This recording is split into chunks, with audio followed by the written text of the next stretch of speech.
Hey y'all, another video here with the Corvette and the LT1 engine. This time we're going to be doing an oil change, and it is on the dry sump, which is on the at least for this generation, the C7. I know it's on the Z51 Stingray, the Grand Sport, the Z06, and the Z01. I believe all have dry sump systems. So this is my first change on a dry sump, and I'm just again recording it for anybody that might be doing it themselves and looking for a little bit of a how-to. All right, for the oil change, not a ton of parts are going to be needed, or tools and such. So I'll just give a quick glance here to what's going to be needed. So right here, what we've got is our oil filter, and the LT1 engine is going to be running a PF64. And there are definitely other manufacturers that make oil filters that will fit. But from a lot of the research I've done, going with the PF64 is probably a good bet. And the part number that you see listed there, more specifically the 127-06595, I think is the latest one out there for this car. So it's got the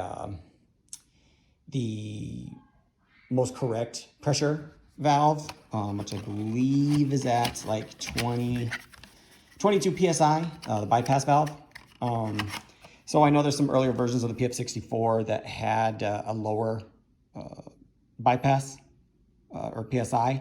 And for now, and there are several versions of the PF64 that are out there, but from my research, this is the latest one. And I know the last couple of iterations have had the appropriate bypass valve on it.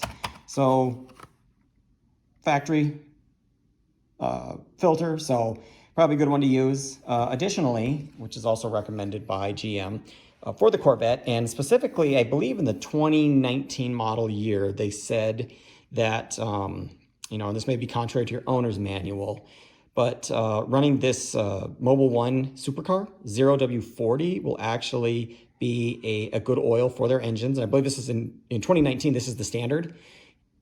And the owner's manuals are going to say a 5W30 Mobil 1, which will also be fine, but I plan to track the car, so this one would be dual purpose for that reason. I could run it for everyday use and also on the track. But also, again, owner's manuals earlier than 2019 do not include this, but 0W40 from everything I've researched, and according to GM, I believe, in the latest iteration of the C7 Corvette, the 0W40 was fine to run. And again, just make sure you look for that Dexos certification. And this oil has all the detergents and things like that that are going to help best with the PCV system and the valve coking and things like that. So this is the oil I'm going to run for removing the old filter. If I can't remove it by hand, I'm going to, in lieu of a oil filter wrench that I don't have right now, strap wrenches usually will fit the bill as long as the oil filter is clean and I can get a hold on it. So I'll use those if I can't turn it by hand. And then for the drain plugs, a 15mm socket.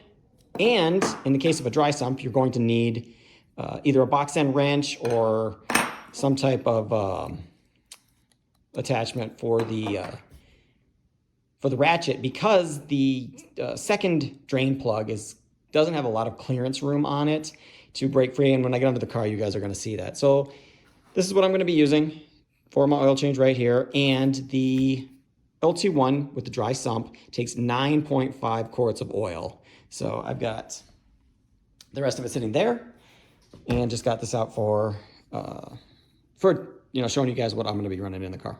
But here is on the dry sump system, the actual sump is over here on the left-hand side, whereas traditionally, on a wet sump engine, you'll typically have the filler cap that's actually on the valve cover and so on. But on the dry sump, it's going to be over here. So we're going to go ahead and document the change process, and then also checking the oil is a bit different than it is on a normal wet sump engine. So we'll step through that at the end as well. Before we get the car jacked up and before we get this process going, we are going to let me put this light up here for better illumination. Just crack the fill lid here on the dry sump, just to help the oil drain better. So we'll crack that, and we'll get the car jacked up, and then we're gonna go underneath it, and we'll go ahead and pull the drain plugs, the oil pan plugs, and the oil filter, and then we'll let the car drain. Okay guys, so before we get the car jacked up, in order to help this drain the best, we're gonna go ahead over here to the dry sump, and we're gonna go ahead and crack the fill cap. So that way there is no resistance for when you pull the drain plugs on the bottom and the oil filter, that it all drains out as smoothly as possible. So we'll go ahead and get that done, and then we'll go ahead and get the car jacked up, and we'll get underneath.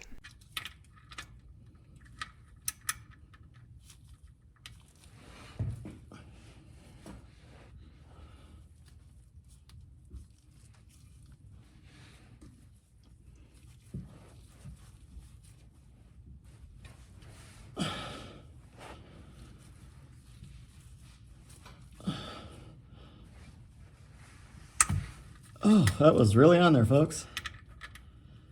Sometimes, man, you wonder who works on cars.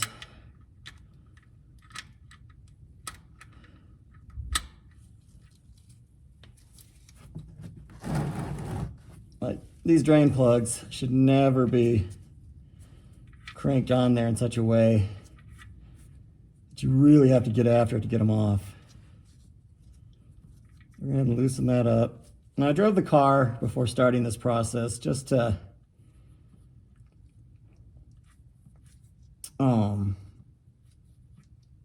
obviously, you know, cold oil is not going to drain quite as well and as thoroughly as hot oil. So driving the car a little bit before you do it is probably going to be beneficial to make sure you get the best drain possible. However, it does get hot, and you know, you got this risk of burning yourself, so be aware of that. With our paper towel, we'll go ahead and pop this thing out. You guys can watch me burn myself.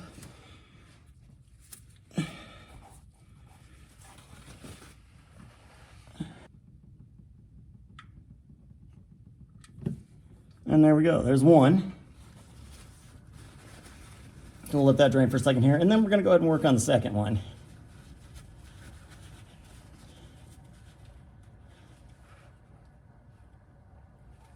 It's really dark. I wonder how long it's actually been in here.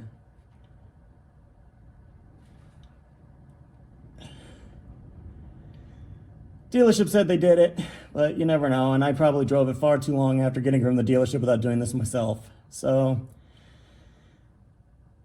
I know they say the oil can go 10,000 miles or once every year. I typically just like to change the oil on a more regular cadence, 3,000 to 4,000 miles, or every 3 to 4 months, mostly because it's not that the oil can't handle it, but you get all those contaminants that are built up in the oil, and those things I believe do the damage. So I just think changing oil on a regular cadence is probably a good thing, and it just seems like cheaper insurance for the longevity of the engine. Go ahead and grab the box end wrench now. We're going to work on this other one. Okay, now this one, you can see it's going to be right back up in here. Right here, and there's not much clearance room, so getting a socket on here is going to be very difficult, which is why, again, I mentioned having one of these is probably going to be best.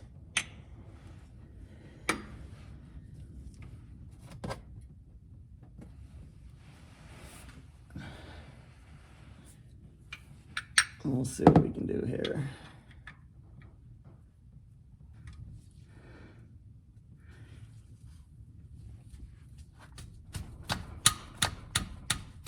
Oh, cool. All right, and in my typical fashion, I crushed my finger, but we did get it. So again, we'll do the same thing. Loosen this guy up. If I make more of these videos, you guys will see me mangle myself time and time again. It's kind of funny. But funny in that way that makes you want to cry, because it always happens. All right, so here's the secondary plug.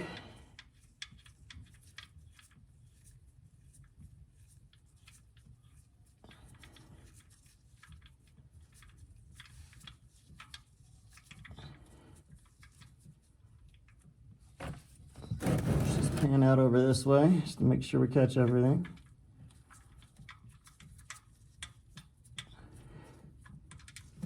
And there we go.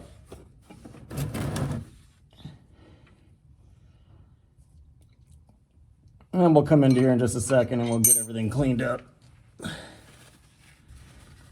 Get it all wiped up here. And again, when you pull the plug out, take a look at the bottom side of the flange on the bottom of the bolt that's seated at the top of the threads.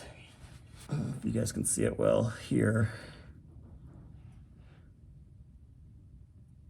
It's that little black ring around it. That's just a rubber, kind of a gasket that when you put the plug back in, it just makes a nice tight seal and keeps the oil from leaking out. Just make sure that's still in place on there. If it's not or it's damaged, you probably need to replace them.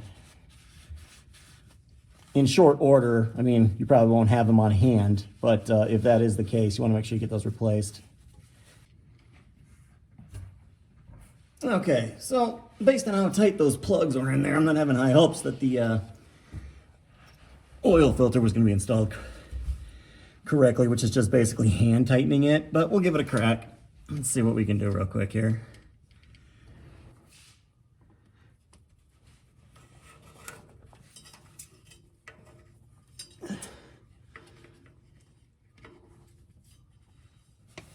Oh wait, got it boys, got it.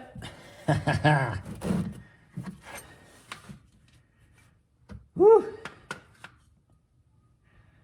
That was on there. No me gusta. There comes the oil. We'll let it run out for a second.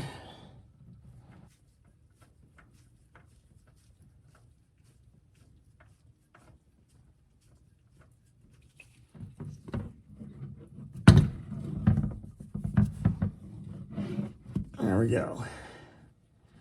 We're going to check it real quick to make sure that the rubber valve, or the gasket, not valve, gasket is still on it, to make sure it's not up in the, stuck up on the engine. And it's not, so we're okay there, because that would be a problem. So always check to make sure that the rubber gasket comes off with the filter.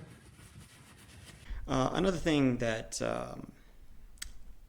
I know there's some debate about it that I like to do before putting the oil filter back on the car, the new one, is I like to go ahead and pre-fill it with oil. So I'm going to take the first quart of fresh oil and I'm going to go ahead and I'm going to fill this guy up, and then we're going to get back under the car and we're going to work on getting everything put back together.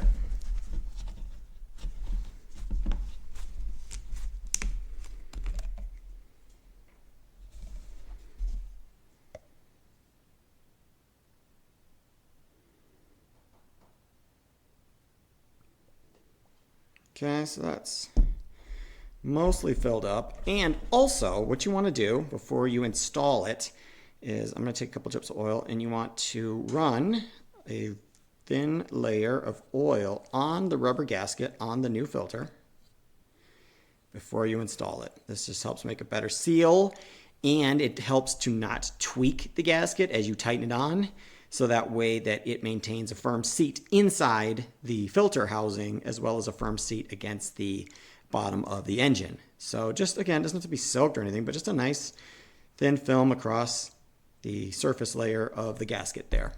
And then we'll go ahead and get back under the car and we will get this installed.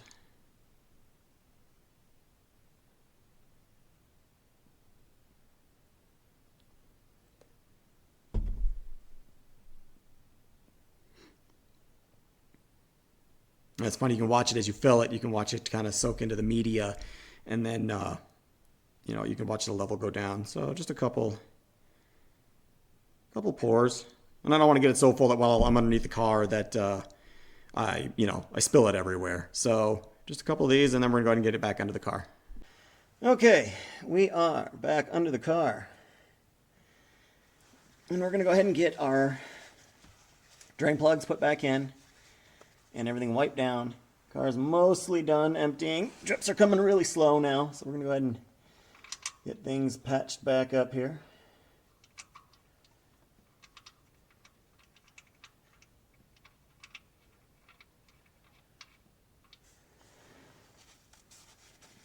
and wiped down and cleaned back up.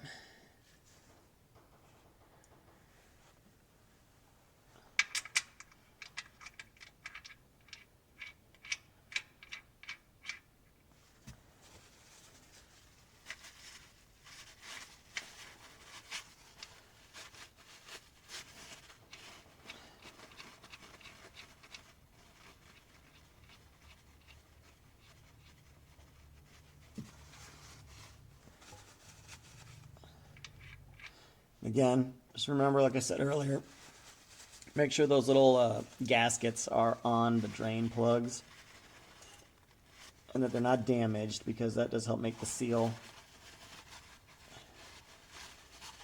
and prevent the leaks. So I've just got them hand tightened for now.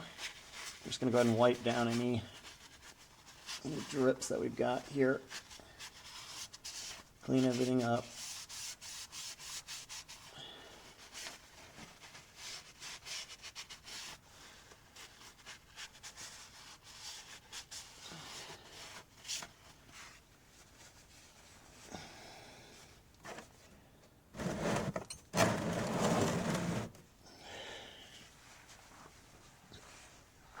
Okay, and again, I did check the old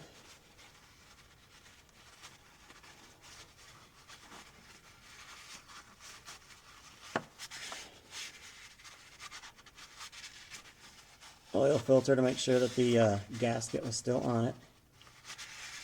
So I'm just going to wipe up over here real quick just to make sure it's not a mess.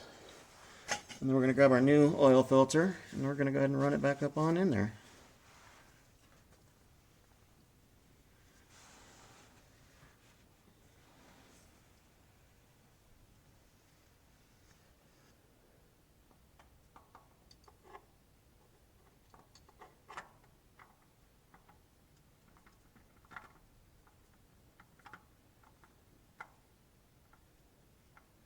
Now again, with the oil filter, it's really important that you don't use a wrench to tighten it. Hand tightening the oil filter is plenty. So once you kind of get it snugged up,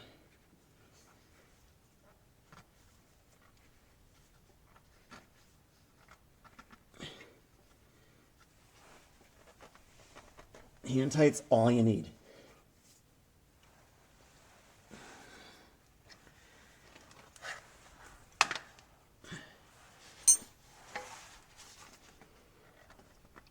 There. Okay, now we're going to take and we're going to do the plugs. Which one did I grab here? The 14.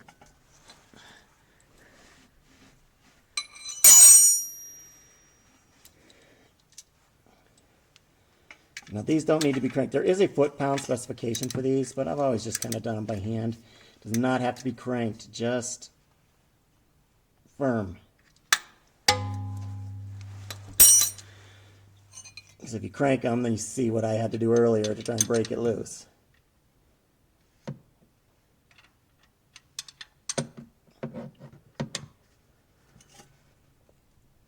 Just firm. Good to go. They're not going to go anywhere. Okay. Filter on, plugs in, engine's wiped down. Keep it clean. We'll go ahead and get the car back down and we'll fill it up with oil.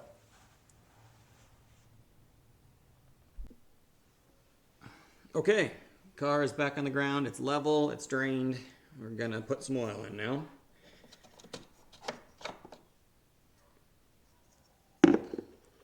So again, the dry sump fills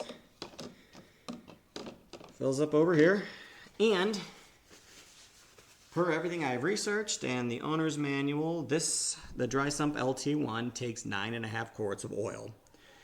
So we're going to go ahead and we're going to go through the process of putting in 9.5 quarts of oil. So for the sake of time, I will go ahead and jump to 9.5 quarts later. Okay, so we're 9 quarts in, starting at number 10, and again, 9.5 is the target. I've already got the oil filter filled and added that quart in already, so Number 10, we're just going to put in down to the halfway mark.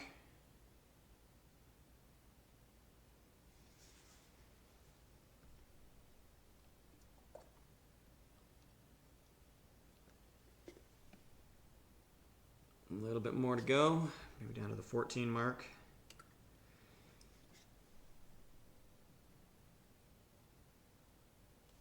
Touch more. I don't imagine it has to be terribly exact, but I'd say that's about it right there. So, what we need to do now that we fit the mark,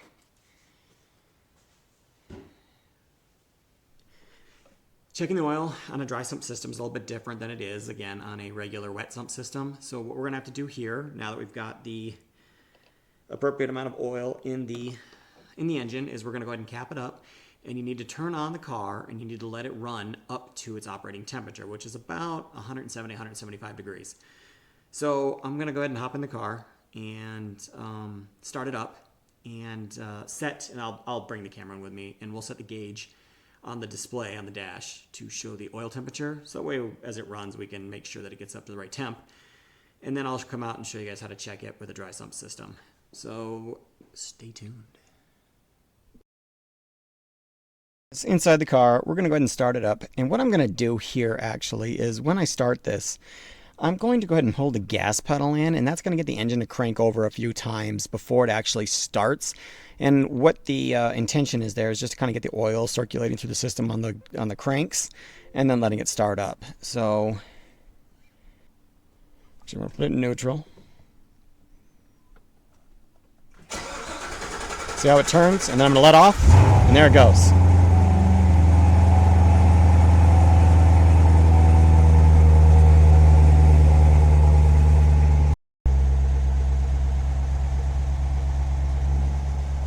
Okay, so you see how my gauge here is set to show, let's see if I can get it to focus, oil temperature.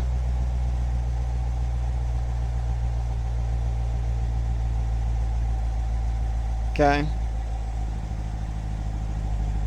So that can be found if you hit your left nav here on the steering wheel here.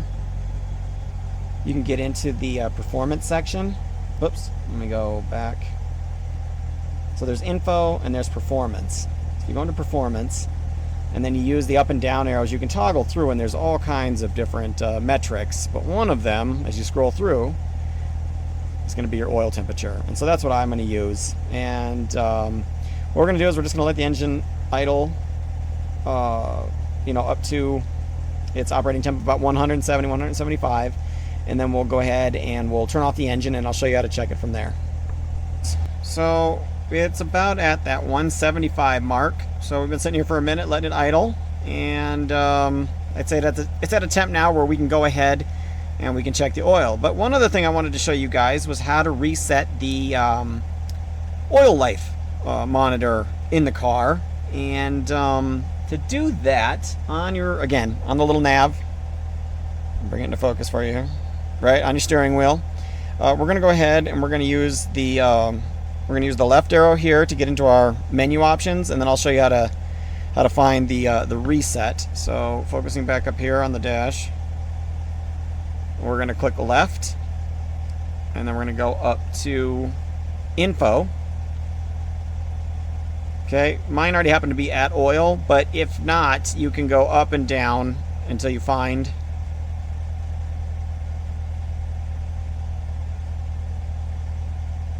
oil. So we'll just cycle through miles per hour, blah blah blah, trip meters, and so on. Okay, once you get to oil, right arrow, you see where it says reset there? Hit OK. Are you sure you want to reset? We'll go up to yes, hit OK. And there we are, 100%. So make sure you guys do that if you do rely on this. Me, I typically go on time and or mileage. But if you want to rely on this for the car's defaults, just remember to go ahead and reset this at every oil change. And then at this point now, we're probably going to shut the car down. We'll go out and we'll check the dipstick to see where we're at with the oil level. Okay, guys, one thing to mention too, when checking the oil level in a dry sump, it's important that after you turn the car off, you got to wait about 5 minutes before you go ahead and check that, because it's not going to give you an accurate reading unless it sits for just a few minutes. But you can't let it sit too long, because if you do, then it also won't give you an accurate reading. So again, about 5 minutes after you shut it off.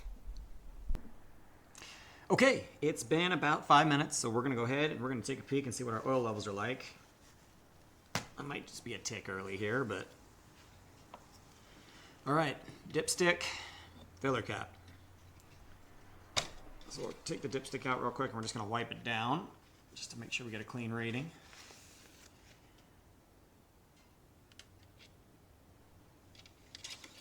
Okay.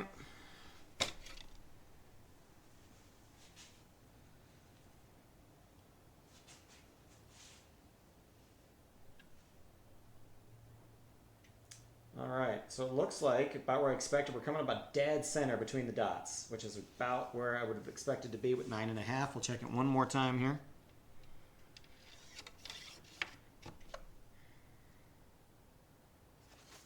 Based on everything I had read and seen, 9.5 puts you right dead center, which is about where you want to be.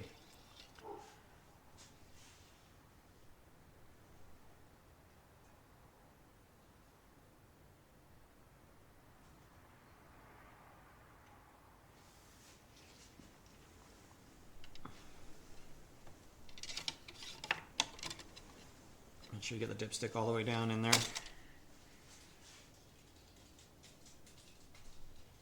Yeah, that looks good.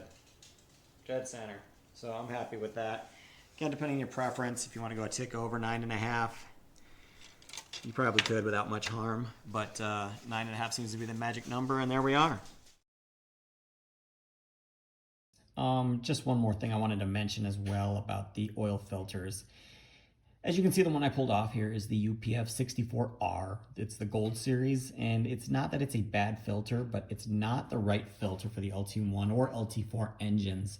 The reason I said, I think I mentioned it earlier, is because the PF64, which is the right filter for the car, has a bypass pressure of 22 psi, whereas the UPF64R here has a 35. So the bypass pressure is just too high on this particular filter. So on a pinch, if you needed to use it, you certainly could, but wouldn't be recommended for the car. So if you can stick with a filter that's got the correct 22 psi bypass pressure, that's the way to go. Just wanted to make sure I had called that out about the filter, and that you can definitely get away with it. Obviously, it's been on the car for a little while from the dealership or whoever did it last, but I'm glad to have the right one on now. Shooting this on a different day since I didn't really close out the video, but that pretty much wrapped up the steps for changing the oil on the dry sump LT1, which the Corvette, the Camaro, and maybe a few other engines are using. And hopefully the process and the video was informative for somebody out there, and they get a little bit of benefit from it, or at least they got a laugh at me hurting myself while I was trying to change the oil. So thanks, and have a great one. Bye.